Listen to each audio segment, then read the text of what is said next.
भक्तमाल में एक चरित्र आया विप्र हरिपाल जी का। क्या कहना उनकी भक्ति का।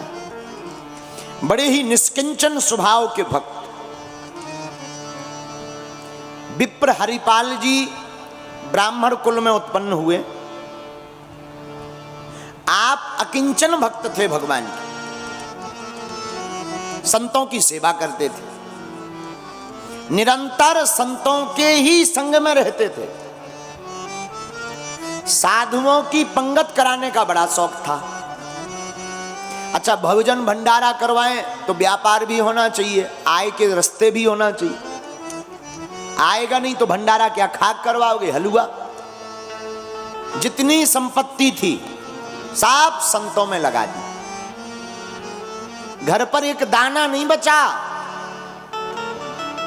लेकिन संतों की सेवा बंद नहीं की। देखो हनुमान जी को कैसे पाना है जरा सुनना। अब विचार किया कि भंडारे के लिए रुपया तो है नहीं, एक उपाय करें, उधार उठावें। अब उधारी लेने लगे। गांव में जितने बड़े बड़े नगर सेठ थे, अमीर लोग, उनसे उधारी ले आवें, भैया हम चुका देंगे, हमें रुपया दे दो।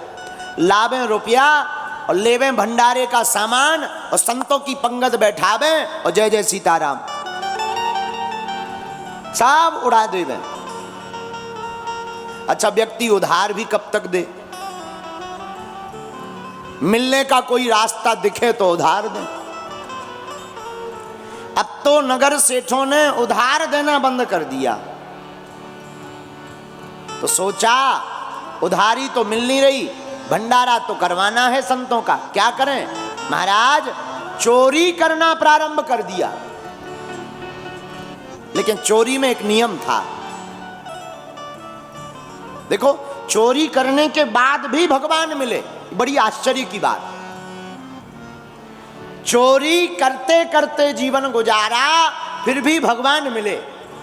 इसका मतलब यह नहीं है कि तुम भी कल से ही चोरी कर दो शुरू। ना ना ना, कथा को सुनो। आहा, चोरी किनके घर पर करते? जो भगवान का भक्त नहीं है। जो भगवान का भक्त नहीं है, पापी है, दुराचारी है, पाप की कमाई रखे हुए हैं, ऐसे लोगों के घर पे चोरी करने जाते। तो चोरी से जो मिलता उसी से भंडारा करवाते। एक रात एक साहूकार के घर पर चोरी करने गए। रात को 2 बजे के लगभग। साहूकार के घर में इनका भारी तो शरीर था, 2.5-3 क्विंटल की मूर्ति थी ये। सामान इन्होंने राशन। अच्छा, चोरी में ये कभी रुपया नहीं चुराते थे ना। चोरी में चुराते थे तो भंडारे की सामग्री, आटा, दाल, चावल, गुड़, घी, यही चोरी करते। और जिनके घर चोरी हो जाती थी वो समझ जाते थे कि आज विप्र हरिपाल जी हमारे घर आए थे। लेकिन कोई कुछ बोलता नहीं था। क्यों? क्योंकि ये भगवान के बड़े ही भगवत भक्त थे।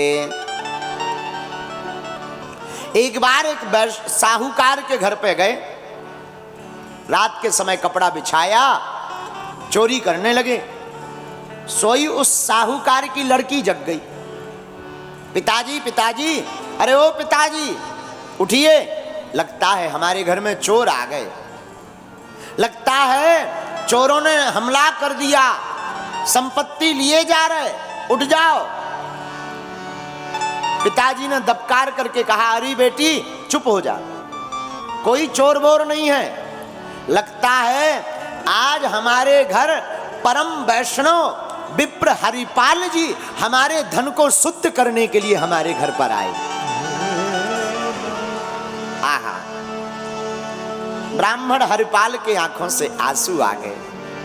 अरे ये तो भगवान का भक्त है, इसके घर चोरी नहीं करना है। सो अपना जो अंगोछा चोरी वाला था वो भी छोड़ दिया, सामान तो छोड़ ही दिया, अंगोछा भी छोड़ दिया, वापस आ गए। प्रातः काल उस नगर सेठ ने सामग्री घर पे भेज दी। इनकी शादी तो हुई नहीं थी, लेकिन उसी वक्त बगल के गांव की एक कन्या बड़ी सुशीलवान, बड़ी सुंदर, उसने प्रण लिया कि हम उसी बालक के साथ विवाह करेंगे जो बालक प्रतिदिन 1000 साधुओं को भंडारा करवाएगा। विप्र हरिपाल जी ने मन में सोचा ये ठीक है, पत्नी के भाग्य से ही सही कुछ दिन भंडारा और चलेगा और पत्नी भी बढ़िया मिल रही है, भगवान की भक्तिनी मिल रही है, वो भी साधु सेवा के लिए कह रही है। सोई आपने विवाह कर लिया। अब तो 1 से हो गए 2, लेकिन भंडारा कब हो? जब घर पर कुछ हो। और साधुओं का काम क्या, साधु तो रोज बढ़ते हैं, आज 500 मूर्तियां कल 700 हो जाएंगी, 1000 मूर्तियां कल 1200 हो जाएंगी। अब पति पत्नी रोज उपाय करें, कभी पड़ोसन के घर जावे, कभी गांव में जावे, कभी सेठ के घर जावे, कैसे भी वैसे करके उधार लावे, मांग कर लावे, प्रार्थना करके लावे, तब जा करके भंडारा होवे। अब सुनना, बड़ी आश्चर्य की घटना घटी। आहा हा, एक दिन घर पर 1000 मूर्तियां आ गई, लगभग 1000 मूर्तियां। घर पर एक अन्न का दाना नहीं था। ब्राह्मण हरिपाल आंखों में आंसू भरकर रोने लगे। अपनी पत्नी से बोले, देवी ब्राह्मण साधु तो आ गए, लेकिन घर पर एक अन्न का दाना नहीं है, क्या खिलाएंगे? खाक। आजकल तो अब चोरी भी नहीं हो रही है, चोरी होवे तो कुछ खिलाया जावे, सामान मिले तो खिलावे। आहा। ब्राह्मणी बोली, महाराज आप ही कोई उपाय करो। पत्नी ने कहा, हमारी तो समझ में कुछ आता नहीं, हमें कोई उधार देता नहीं। विप्र हरिपाल जी ने हाथ में लकड़ी ली, लाठी, और लाठी लेकर के आप गांव के बाहर जो रास्ता निकली थी उस रास्ते में जाकर खड़े हो गए कि कोई सेठ यहां से गुजरेगा तो आज रात को, चोरी तो रात को होती है, दिन में चोरी तो हो नहीं सकती, अब लूट करेंगे, लूटेंगे, महात्मा भूखे ना चले जाएं, अब लूट करेंगे। हाथ में बड़ी बड़ी लाठी ली, शरीर तो बड़ा था ही, एकदम हट्टा कट्टा, हाथ में लाठी लेकर खड़े हो गए। आहा, हमारे भगवान से भी रहा नहीं गया। हमारे भगवान ने सोचा आज इसका प्रण टूट ना जाए, संकल्प टूट ना जाए, संतों का भंडारा छूट ना जाए। तो भगवान ने सोचा और तो कोई साहूकार लुटने के लिए जाता दिखाई नहीं पड़ रहा, क्यों ना हम ही साहूकार बनकर के लुटने के लिए चले जावे। आहा, धन्य है। भगवान ने बढ़िया मोटा सा सेठ का स्वरूप बनाया, मोटा पेट, बड़ा सा भारी शरीर बनाया भगवान ने, और गले में बड़ी प्यारी प्यारी मालाएं पहनी। भगवान ने सोना, जवाहरात, हीरा, मोती, मूंगा, पुखराज, तरह तरह के आभूषण भगवान ने लादे। एक बढ़िया प्यारी सी पगड़ी पहनी, एक बढ़िया सी पोटली बनाई, पोटली में सोना, चांदी, हीरा, जवाहरात बनाकर पोटली को बांधकर कंधे पर टांग लिया। हम भी दूर से सेठ दिखाई दे। धन्य है, धन्य है भगवान, धन्य है। तो मां रुक्मणी जी ने कहा, सरकार कहां जा रहे हो?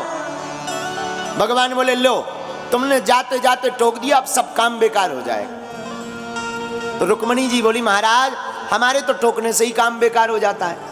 आहा, आप ऐसा मत कहो, आप जा रहे ही हो, अगर आपकी आज्ञा हो तो मैं भी चलूं। भगवान कृष्ण बोले, देवी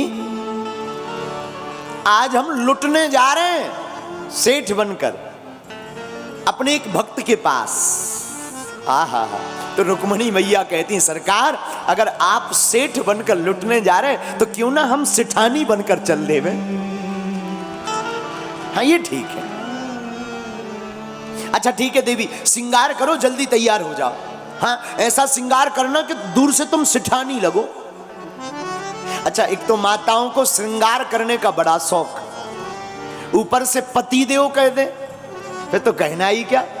हमारी मैया ने नख से सिख तक श्रृंगार किया, नख सिख श्रृंगार, आहा दिव्य श्रृंगार बनाकर मैया बोली अच्छा सरकार बताओ कैसे लग रहे। भगवान बोले एकदम सिठानी लग रही दूर से। चलो, जिस गली में विप्र हरिपाल जी खड़े हुए थे, लाठी लिए थे और लाठी को ऐसे लगाए हुए थे, जमीन पर लाठी और लाठी को यहां ठोडी में लगाए और खड़े हुए थे, मन में विचार कर रहे थे आज साधु भूखे ना चले जाएं, बार बार आंखों से आंसू बहाते कि हे भगवान सब कुछ हो जाए पर हमारा नियम न टूट जाए। उसी समय भगवान सेठ बन करके उसी गली में प्रकट हो गए। अब जरा कला देखना। भगवान बोले भैया कौन हो तुम? इन्होंने अपना नाम नहीं बताया। हरपाल जी ने पूछा आप बताओ कौन हो? हरपाल जी ने देखा नीचे से ऊपर तक, आहा आज तो बड़ा मोटा सेठ फंस गया है, भारी शरीर का मोटा है और माल भी खूब है। और सेठानी की तरफ देख के बोले हाँ सेठ जी तो कम माल पहने, सेठानी जी तो खूब मटेरियल है, खूब सोना चांदी है, मजा आ गया, 2-4 महीने तो खूब भंडारा चकाचक चलेगा। सेठ जी बने भगवान बोले भैया हमको जंगल जाने में बड़ा डर लगता है। तो विप्र हरिपाल जी बोले क्यों? बोले हमने सुना यहां पर एक डकैत रहता है विप्र हरिपाल। तो हरपाल जी ने कहा कि ये ठीक है, इन्हें डर भी है। तो तुरंत हंस करके विप्र हरिपाल जी बोले महाराज ठीक कह रहे हैं, उसके चक्कर में मत फंस जाना, बहुत खतरनाक आदमी। तो सेठ जी बने भगवान बोले भाई हमें बचाओ, एक काम करो हमसे कुछ मोहरें ले लो लेकिन हमें जंगल का रास्ता पार करा दो। ठीक है, पहले कुछ हमें प्रारंभ में दो। भगवान ने 2 मोहरें प्रारंभ में दे दी। बोले बस 2 मिनट रुकना अभी आए। भागे भागे हरपाल जी घर गए, पत्नी से कहा ये मोहरें लो, सामान ले आना, भंडारा तब तक तुम बाल भोग कराओ, हम 2-4 महीने की भंडारे की व्यवस्था करवा के ही आए। भागे भागे विप्र हरपाल जी लाठी लेकर आए। अच्छा चलो, सेठ जी बने भगवान बोले भैया तुम आगे चलो हम पीछे चलेंगे। क्यों? एक तो पति पत्नी की बातें सुननी नहीं चाहिए, दूसरा अगर वो डकैत विप्र हरिपाल आएगा तो पहले तुमसे लड़ेगा, बाद में हम, और जब तक तुमसे लड़ाई होगी तब तक हम भग जाएंगे। मन ही मन विप्र हरिपाल जी बोले वो डकैत आने ही नहीं है, संग ही है, जब साथ ही में है आएगा कहां से। भगवान पीछे पीछे, विप्र हरिपाल जी आगे आगे चलने लगे। अब विप्र हरिपाल जी बार बार देखते दोनों की तरफ, ये जो पहन रखा ये बड़ा महंगा है, इतने का बिकेगा, ऐसा सोच रहे। अब मन में सोच रहे ये कहीं भगवत भक्त तो नहीं है, लेकिन भगवान भी बड़े कौतुकी हैं, आपस में बातें भी ऐसी कर रहे कि मानो ये बिल्कुल भी भक्त नहीं। भगवान रुक्मणी जी से बोले सेठानी 4 लाख उनके पास मिलना है, 6 लाख रुपया वहां मिलना है, 3 लाख रुपया तो अपन ने जमा कर दिए, अब 12 लाख रुपया का सोना लेना है। तो रुक्मणी जी ने भी बड़ा बहाना बना करके कहा महाराज कुछ दान पुण्य भी कर दिया। ये चुप रहो, ये हमें अच्छा नहीं लगता, दान पुण्य के काम हमें नहीं लगते अच्छे, कौन देवे बेफिजूली में बाबा हूं, नर के जाना होगा तो चले जाएंगे, हम 1 रुपया नहीं देंगे। विप्र हरिपाल जी ने सोचा ये बढ़िया है, पक्के नास्तिक, महानास्तिक। थोड़ा जंगल में गए, हाथ में लाठी लेकर के विप्र हरिपाल जी ने बड़ा जोर से जमीन पर लाठी को पटका, सावधान, खबरदार हो जाओ, सावधान हो जाओ। भगवान एक तरफ खड़े हो गए। क्या हुआ? तुम जिस विप्र हरिपाल डकैत से डरते हो वो कोई और नहीं, हम ही हैं। ये लो गमछा, जितना मटेरियल है सब डाल दो वरना सुटाई करके लाल कर देंगे। भगवान एक कोने में खड़े हो गए। रुक्मणी मैया देखकर ठिठक गई कि भगवान कांप रहे। रुक्मणी मैया ठिठक गई कि धन्य है जिनकी एक हुंकार से पूरी दुनिया कांप जाती है, आज भक्त के सामने वो भगवान लुटने के लिए भी कांप रहे हैं। धन्य है, धन्य है, धन्य है। जिनके सामने बड़े बड़े देवता हाथ जोड़ करके खड़े रहते, ब्रह्मादिक देवताओं की क्षमता नहीं भगवान से बात कर ले, वो गोविंद अपने भक्त के सामने कांपते हुए खड़े। रुक्मिणी जी की आंखों से आंसू आ गए। धन्य है ऐसी भक्त वत्सलता, धन्य है ऐसा स्वभाव भक्तों के प्रति। भगवान कांपते कांपते कहते भैया मारना मत, सामान ले लो। सारा सामान उतार दिया भगवान ने, संपत्ति धर दी। पत्नी से कहो ये भी डाले, हरिपाल जी ने कहा। रुक्मिणी मैया की तरफ भगवान ने इशारा किया, देवी जी उतार दो, हम दोबारा दे देंगे आप। उन्होंने भी उतार दिया। एक अंगूठी रुक्मिणी मैया की उतर नहीं रही थी। विप्र हरपाल जी ने सोचा 2 दिन का भंडारा तो इसी में चल जाएगा। एक झटका मार करके अंगुली को मरोड़ कर उतार दिया। रुक्मिणी जी को बड़ा गुस्सा आ गया। श्राप देने ही वाली थी, भगवान ने सोचा कहीं श्राप ना दे दें, सब मामला गड़बड़ हो जाएगा। सोई भगवान जो साहूकार बने खड़े थे, सोई हमारे ठाकुर जी द्वारकाधीश बन करके प्रकट हो गए। आंखों से झरझर आंसू बह गए, नेत्रों से झरझर आंसू बहने लगे। विप्र हरपाल जी चरणों में गिर पड़े, भगवान हमें क्षमा करो, हमसे भूल हो गई। भगवान कहते अरे विप्र हरपाल, हमने सोचा हमने तो बहुत भक्तों का दिल लूटा है, आज हम किसी भक्त के सामने लुट जावे। आज हम स्वयं लुटने आ गए। तो देखो कितना अद्भुत है, हमारा ठाकुर भक्तों से लुटने चला आता है। मैं प्रार्थना करूं तुमसे माई बाप, हमारे गोविंद जैसा स्वभाव किसी का नहीं है, हमारे प्रभु जैसा स्वभाव किसी का नहीं। बड़ा दयालु है हमारा दाता, ये अपने भक्तों के हित के लिए कुछ भी कर सकते हैं। आंखों में आंसू भर करके विप्र हरिपाल कहते भगवान आपने हमें तो दर्शन दे दिए, पर जिन धर्म पत्नी के कारण संतों की सेवा चल रही है उनको भी जरा दर्शन दे दो। भगवान ने पहले हृदय से लगाया, ब्राह्मण हरिपाल हम तुम्हारी साधु सेवा से बहुत प्रसन्न हैं। हम तुम्हें ऐसे नहीं मिले, जो तुम्हारी साधुओं की सेवा करने का संकल्प है उसी भाव के कारण हम तुम्हें मिले हैं।